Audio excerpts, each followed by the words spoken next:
बलराम पूर्णिमा। श्रावण मास की पूर्णिमा के दिन ही भगवान बलराम का प्राकट्य हुआ था। इस दिन को हर साल बलराम जयंती के रूप में मनाया जाता है। इस दिन का बहुत महत्व है क्योंकि भगवान बलराम भगवान कृष्ण को सबसे प्रिय हैं। भगवान बलराम स्वयं को हल और गदा से जोड़ते हैं, इसलिए उन्हें हलधर के नाम से भी जाना जाता है।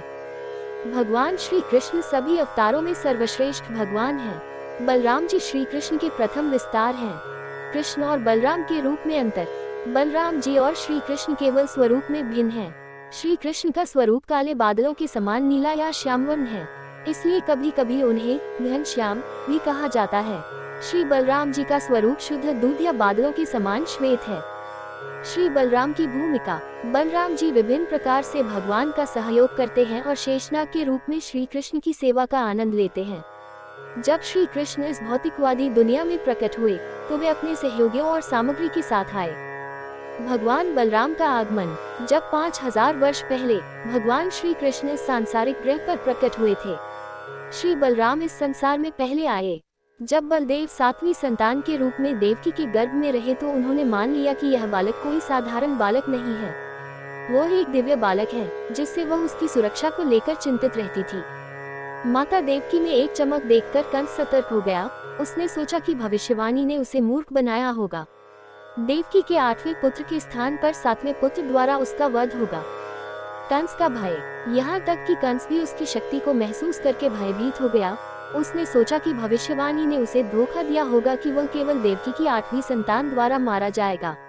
उस समय भगवान श्री कृष्ण ने योग माया अपनी आंतरिक शक्ति को देवकी के गर्भ से अजन्मे बच्चे को रोहिणी के गर्भ में गोकुल में श्री नंद महाराज के घर में स्थानांतरित करने का आदेश दिया। इस प्रकार बलराम जी गोकुल में नंद बाबा के घर प्रकट हुए। गर्भ मुनि का पूर्वानुमान। ये नवजात बालक असाधारण शारीरिक शक्ति से परिपूर्ण है, इसलिए इस बालक को बलराम कहा जाएगा। चूंकि वे देवकी के गर्भ से रोहिणी के गर्भ में आए, इसलिए उन्हें संकर्षण के नाम से भी जाना जाएगा। चूंकि वे रोहिणी के पुत्र के रूप में प्रकट हुए, इसलिए उन्हें रोहिणी नंदन के नाम से भी जाना जाएगा। वो कृष्ण के बड़े भाई हैं, इसलिए उन्हें दाऊजी के नाम से भी पहचाना जाता है।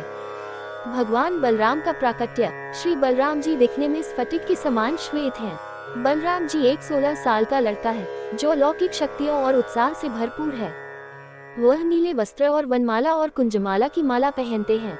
गले में खूबसूरती से रूबी और मोती का हार, मजबूत भुजाओं में बाजूबंद और अपने कमल पैरों में खूबसूरती से गढ़ी हुई पायल पहने हुए वह और भी आकर्षक लगते हैं। उनकी चौड़ी छाती गुंजा माला की माला से सुशोभित है और उनकी आवाज कठोर और कोमल है। उसकी लंबी भुजा उसके घुटने को छूती है। उनकी सुंदरता लाखों चमकते हुए उगते चंद्रमाओं के समान है। उसकी असीम शक्ति राक्षसों की कई सेनाओं को नष्ट करने के लिए पर्याप्त न्यूनतम मात्रा के बराबर है। अपने छोटे भाई की अलौकिक शक्ति से भली भांति परिचित होते हुए भी बलराम जी ने कभी भी श्री कृष्ण को जंगल में अकेला नहीं छोड़ा। बड़े भाई के रूप में बलराम जी श्री कृष्ण के प्रेम और सम्मान के प्रतीक थे। अतः भगवान श्री कृष्ण को बलराम जी अत्यंत प्रिय हैं और वे अनेक मधुर लीलाओं के अमृत सागर हैं। कुछ ऐसी लीलाएं हैं जिनमें बलराम जी का विशेष उल्लेख है। भगवान बलराम की लीलाएं। बलराम जी धेनुकासुर और प्रलंबासुर का वध करते हैं। वे कंस द्वारा यमुना देवी को दंडित करने के लिए भेजे गए राक्षस थे। श्री बलराम ने साम को भी कौरवों की कैद से मुक्त कराया। बलराम जी ने रेवती से विवाह किया। बलराम छल से दुर्योधन को मारने के लिए भीम से क्रोधित हो गए और व्यासदेव के सम्मान के लायक नहीं होने के कारण रोमहर्षण को मार डाला।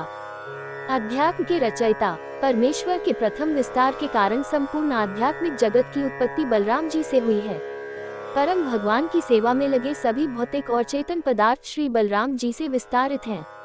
वह मूल गुरु तत्व है, सभी प्राणियों का मूल गुरु है। जब बलराम जी वन में भ्रमण करते हैं तो कुछ वृक्ष उनका स्वागत करने के लिए उनकी ओर झुक जाते हैं। भगवान कृष्ण के वचन। भगवान कृष्ण कहते हैं कि सभी देवता भी श्री बलराम के चरण कमलों की सेवा करके उन्हें प्रसन्न करना चाहते हैं। भगवान बलराम भगवान श्री कृष्ण के शाश्वत साथी हैं। वह हमेशा भगवान कृष्ण के साथ लक्ष्मण के रूप में राम के साथ और बाद में चैतन्य महाप्रभु के साथ नित्यानंद प्रभु के रूप में दिखाई देते थे।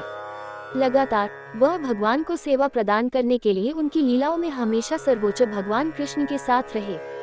अतः बलराम जी भगवान श्री कृष्ण के अनुचर के समान हैं। उनका एकमात्र मिशन कृष्ण को सहायता प्रदान करके उन्हें प्रसन्न करना है। वह मूल आध्यात्मिक गुरु हैं। जिस किसी ने भी आध्यात्मिक प्रगति करने की प्रेरणा है उसे श्री बलराम की कृपा प्राप्त करनी होगी।